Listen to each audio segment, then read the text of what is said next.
It's 12 o'clock and here's the media news. First, the top stories.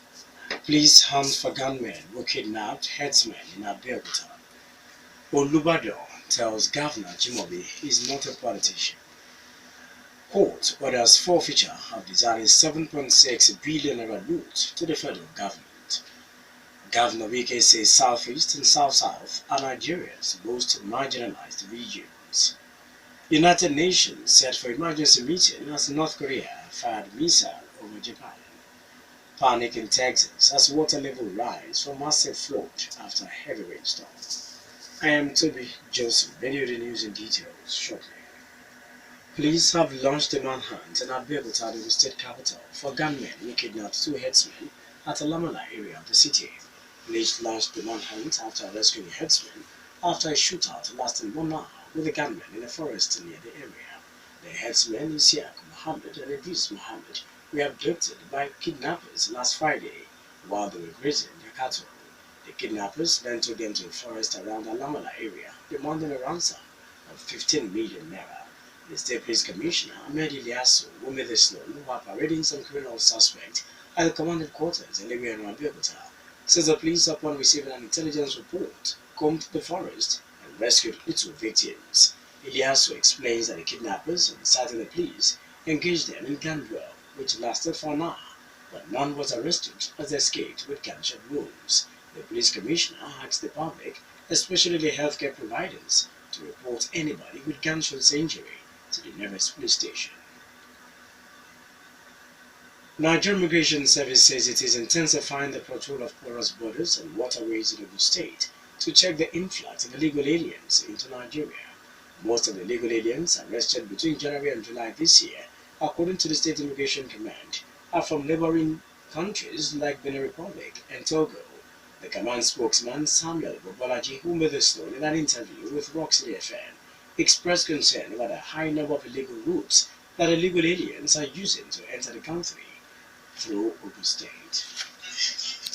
The numbers of officers, and we are deploying officers to ensure that there is 24-hour patrol on this legal route, at least to reduce rates at which people flood into the country. We also have a marine control.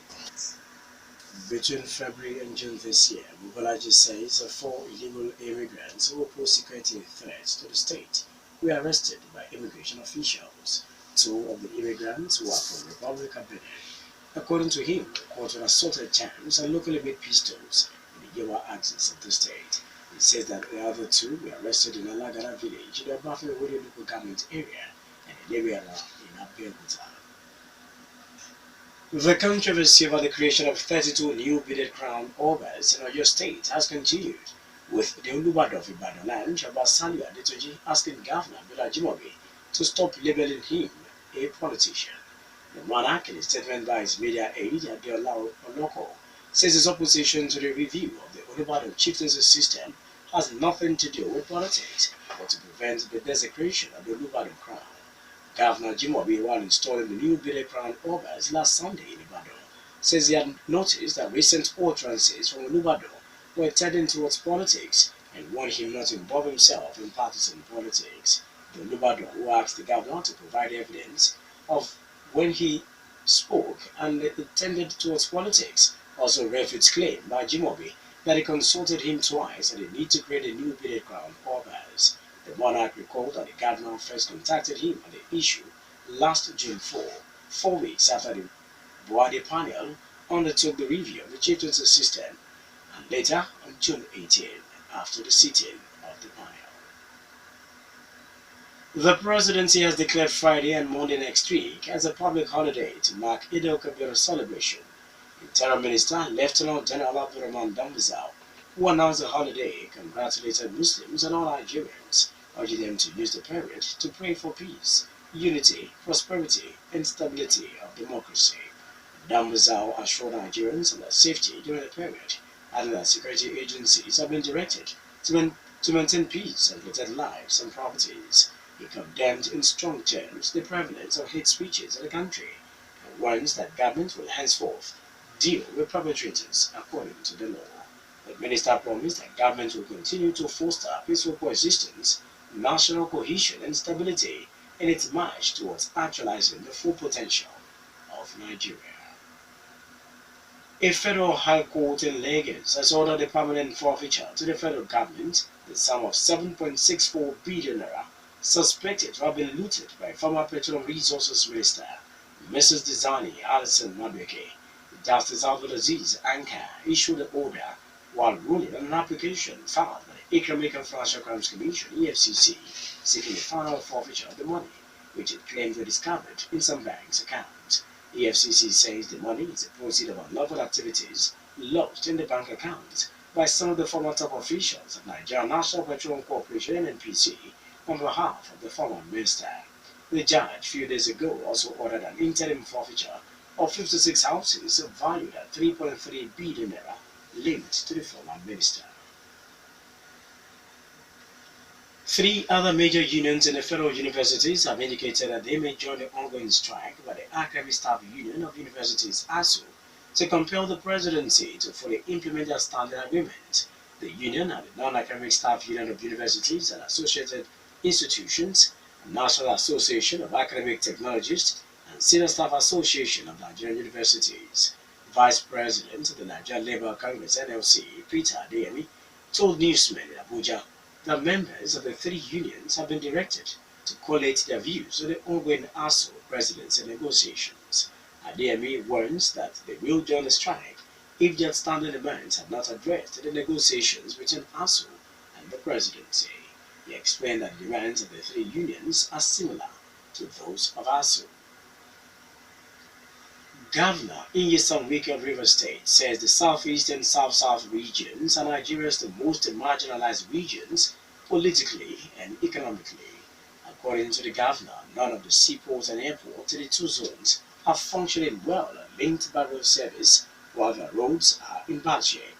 Wike, who made the claim at the meeting of the state governors of the two zones in Port Harcourt, says both geopolitical zones need to share resources and intelligence while denying sanctuary to criminals. The governor also spoke on some areas that the two zones agreed upon at the meeting. Nigeria consideration that will continue to be worse off without the way that smarter political and economic complementarities to drive our ways into political, economic, and social prosperity. Above all, we must continue to demand for the devolution of powers and resources to the state as well as the institutionalization of state police. Neither The meeting was attended by governors of Enugu, Delta, Ebonyi, Abia, Imo, Rivers, as well as deputy governors of Bayelsa, Edo, Cross River, and Anambra State. The next meeting of the Southeast and South-South Governors Forum will hold in Owerri, the Imo State capital, in October.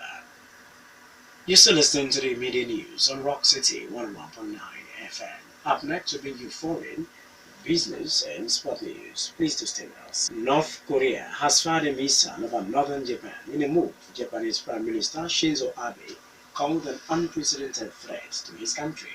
The missile, launched early on Tuesday Korean time, flew over Hokkaido Island in Japan before crashing into the sea. The UN Security Council is expected to hold an emergency meeting in response. North Korea has conducted a flurry of missile tests recently, but this is the first time it has fired what is thought to be a ballistic weapon over Japan. On the two previous occasions, its rockets crossed Japan in 1998 and 2009. North Korea said they were for satellite launch vehicles and not weapons. No effort was made by Japan to shoot down the missile, but it issued a safety warning telling citizens in Hokkaido to take shelter in a study building or basement. Flooding in the United States of Texas is expected to worsen in coming days as waters rise following a storm of historic proportions. A record 30 inches of rain has already fallen in the city of Houston in the wake of Hurricane Harvey, turning roads into rivers. But forecasters say the total rainfall could nearly double later this week. The US President Donald Trump has promised swift action to help those affected. He is due to visit Texas today. Mr. Trump has also approved an emergency declaration for neighboring Louisiana. Having made landfall as a Category 4 hurricane late on Friday, bringing flooding described by officials as unprecedented. And in business, the National Bureau of Statistics has put Nigeria's Consumer Price Index (CPI), which measures inflation at 16.05% for the month of July. The figure, according to the Bureau, in its report released on Monday, dropped marginally from 16.1% in the month of June. The Bureau says the drop in the inflation rate is the sixth consecutive time that the consumer index will drop since January. Finally, in the media news, sport news. The proposed move of Nigerian-born starlet Dominic Solanke from Chelsea to Liverpool is still facing a hitch. The player round out his contract with English champions Chelsea and refused to sign an extension due to Chelsea boss Antonio Conte failing to guarantee him first-team action. He moved to Liverpool, but according to stipulated rules, Chelsea is entitled to compensation from Liverpool. The Blues are imagined for a whopping £10 million, while Liverpool do not want to pay more than £3 million.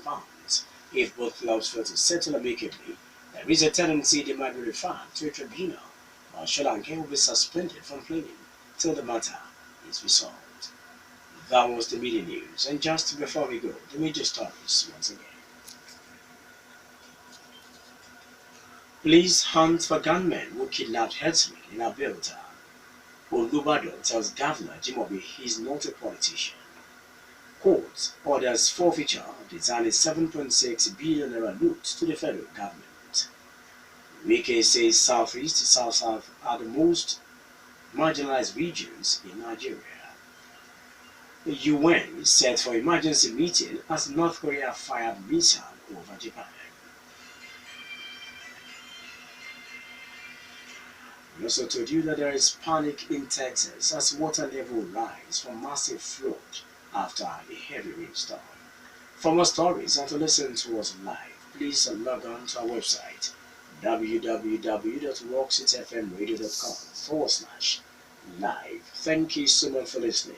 I am Tobi Joseph. Good afternoon.